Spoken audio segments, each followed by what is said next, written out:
Amen. Point. Voici un message exhortation de Rachel Mushala de la Zambie, traduit de l'anglais. Rachel Mushala, ce que Dieu m'a dit à propos du non-pardon. Peu importe que vous soyez celui qui a raison et que l'autre personne ait tort. Vous devez quand même pardonner, car le manque de pardon peut vous coûter votre âme. Jésus a dit, si vous ne pardonnez pas aux autres, vos péchés ne seront pas non plus pardonnés. Par conséquent, même si quelqu'un ne s'excuse pas pour le mal qu'il a fait, vous devez quand même lui pardonner pour sauver votre âme. Voici ce que Jésus m'a montré de la raison pour laquelle il est dangereux de garder rancune.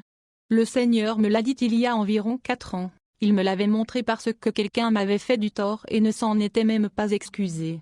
Jésus m'a dit que je devais quand même lui pardonner, car si je ne le pardonnais pas, mes péchés ne peuvent pas non plus être pardonnés. Le Seigneur Jésus m'a montré que la raison pour laquelle les gens qui ne pardonnent pas ne peuvent pas aller au ciel, est que si 2 personnes ont de la rancune l'une envers l'autre, elles ne peuvent pas aller au ciel. Si la personne contre laquelle vous avez de la rancune va au ciel, et que vous y allez aussi, comment allez-vous vivre ensemble au ciel? Parce qu'une fois que vous entrez dans le monde spirituel, tout s'arrête définitivement dans l'état où vous mourrez. Si vous mourrez avec de la rancune, vous ne pouvez pas pardonner dans la mort. Cela veut dire que vous aurez toujours une rancune envers cette personne, même si vous allez tous les deux au ciel, vous aurez une rancune envers elle éternellement, même au ciel. Donc, puisque vous ne pouvez pas avoir de rancune au ciel, cela signifie que vous ne pouvez pas aller au ciel. Le moment pour nous de pardonner est donc maintenant, lorsque nous sommes encore en vie. Une fois que nous sommes morts, nous ne pouvons pas pardonner dans la mort et nos péchés ne seront pas pardonnés. Satan peut vous mentir en vous disant que vous aurez l'air idiot en pardonnant quelqu'un qui ne s'excuse pas, mais il vaut mieux avoir l'air idiot et plaire à Dieu, que d'être fier et dans le non-pardon et alors d'aller en enfer. Si nous ne pardonnons qu'aux personnes qui s'excusent et qui sont désolées de leurs actes, en quoi sommes-nous différents des gens du monde? Car même eux aussi ne pardonnent qu'aux personnes qui s'excusent et qui sont désolées pour leurs fautes. Mais Jésus veut que nous pardonnions même à ceux qui ne regrettent pas leurs actions, afin que nous n'ayons aucune rancune envers qui que ce soit. C'est pourquoi Jésus a pardonné à ceux qui l'ont crucifié et a même prié pour eux, bien qu'ils ne se soient pas repentis ou qu'ils aient regretté ce qu'ils ont fait. Ils n'avaient pas de regret, ils se moquaient de lui et ils l'ont tué, mais il a demandé à Dieu de leur pardonner. Étienne a eu également la force de pardonner aux personnes qui ne regrettaient pas leurs actes. Alors qu'il le lapidait à mort, il a prié pour eux afin que Dieu leur pardonne. Cela ne peut être que la puissance du Saint-Esprit, car l'instinct humain nous pousse à la vengeance. Mais le Saint-Esprit est capable de nous donner la même force lorsque nous prions et lui demandons.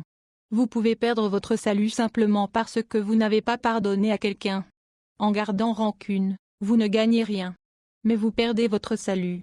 Matthieu 6 verset 15. Mais si vous ne pardonnez pas aux hommes leurs offenses, votre Père céleste ne vous pardonnera pas non plus vos offenses. Alors, comment pouvez-vous vraiment pardonner?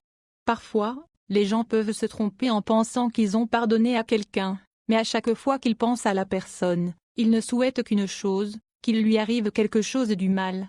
Cela signifie que même si la personne prétend avoir pardonné, elle n'a toujours pas pardonné et elle a de la rancune envers cette personne. Mais Jésus-Christ peut nous aider à pardonner si nous le lui demandons. La Bible dit de prier pour ceux qui vous maltraitent et vous persécutent. Il y a une raison pour laquelle Jésus a dit que nous devions prier pour eux. C'est parce que seul le Saint-Esprit peut nous aider à pardonner à des personnes. Nous pouvons pardonner même les torts les plus douloureux si nous prions pour ces personnes. Au début, il peut être très douloureux de prier pour eux et de demander à Jésus de nous aider à leur pardonner, car nous pouvons avoir le sentiment que nous avions raison. Mais lorsque nous nous humilions malgré ce que nous pensons être notre droit, simplement parce que nous voulons être obéissants à Jésus, il travaille sur nos cœurs et nous aide à pardonner vraiment afin que nous n'ayons aucune rancune envers les personnes qui nous ont causé du tort. Nous devons prier pour eux et continuer à prier pour eux et demander à Jésus de nous aider à leur pardonner et d'enlever la douleur et la colère et de nous aider à les aimer, et Jésus fait ce travail miraculeux dans nos vies pour que nous ne puissions même pas leur souhaiter du mal parce que la vengeance ne nous appartient pas, Dieu nous a demandé de pardonner. Et lorsque nous continuons à prier pour eux, Dieu change nos cœurs de sorte que nous ne souhaitons même pas le mal à ces personnes, mais le bien. C'est très douloureux de prier pour les personnes qui nous font du mal et de ne pas leur souhaiter le mal, mais c'est très puissant lorsque nous le faisons, car Dieu travaille sur nos cœurs pour nous changer.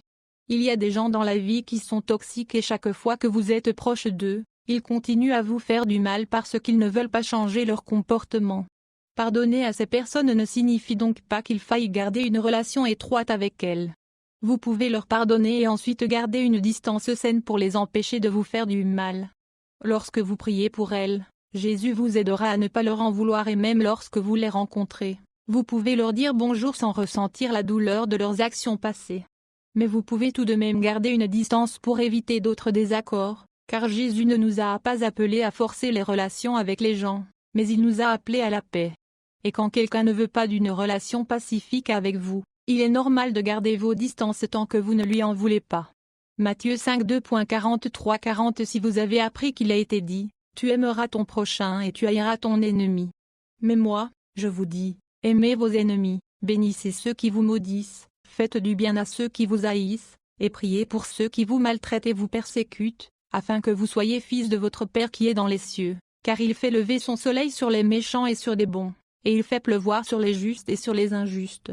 Car si vous aimez ceux qui vous aiment, quelle récompense méritez-vous? Les collecteurs d'impôts eux-mêmes ne font-ils pas de même? Fin du message. Soyez bénis et que sa grâce reste sur vous.